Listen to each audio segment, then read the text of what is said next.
Number 8, a few words on our church and our clergy from a letter to Count A.P. Tolstoy. There is no reason for you to be disturbed by the attacks on our church that are now being heard in Europe. To accuse our clergy of indifference is also unjust. Why do you want our clergy, which up to now has been notable for a majestic tranquility, so proper to it, to take part in these European brawls and begin, like them, to print precipitate brochures? Our church has acted wisely. In order to defend it, one must first know it, and for the most part, we know our church badly.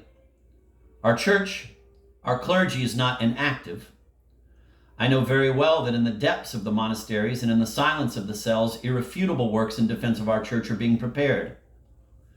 But they know their business better than we. They are not in a hurry, and knowing what the subject requires, they accomplish their task in profound calm, praying, training themselves, expelling from their souls all inappropriate passions, all mad fevers, raising their souls to the height of that celestial impassivity in which one must abide in order to have the strength to speak of these things.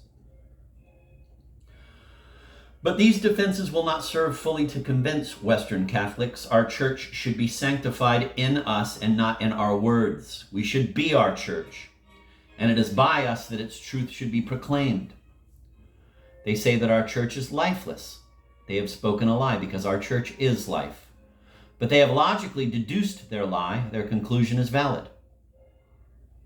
We, not our church, are the corpses, and it is because of us that they have called our church a corpse. How will we defend our church, and what answer can we give them if they pose the following questions to us? Quote, has your church made you better? Has each of you fulfilled his duty as he ought? End of quote. What will we answer them, being suddenly aware in our souls and consciences that for a long time we have walked past our church and scarcely know it now? We possess a priceless treasure, and not only do we not trouble to care for it, but we do not even know where we have put it. The master is asked to display the best thing in his house, and the master himself does not know where it is. The church, which like a chaste virgin has uniquely preserved itself since apostolic times in the immaculate purity of its origins, this church which is whole, whose profound dogmas and least external ceremonies are as those sent directly from heaven for the Russian people, which alone has the power to decide all our tangled perplexities and questions, which can, in the face of all Europe, produce the unheard of miracle of having forced to their legal limits all estates, ranks, and positions among us, and, without having changed anything in the state, gives Russia the strength to amaze all the world by the concordant harmony of that same organism by which up to now it has frightened it. This church is unknown to us. And we have not introduced this church created for life into our lives.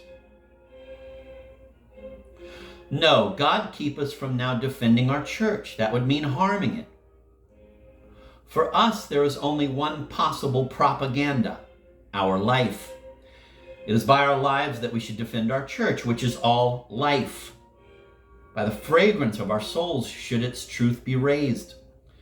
Let the missionaries of Western Catholicism beat their breasts, brandish their arms, and with eloquence and oratory extort tears quickly dried.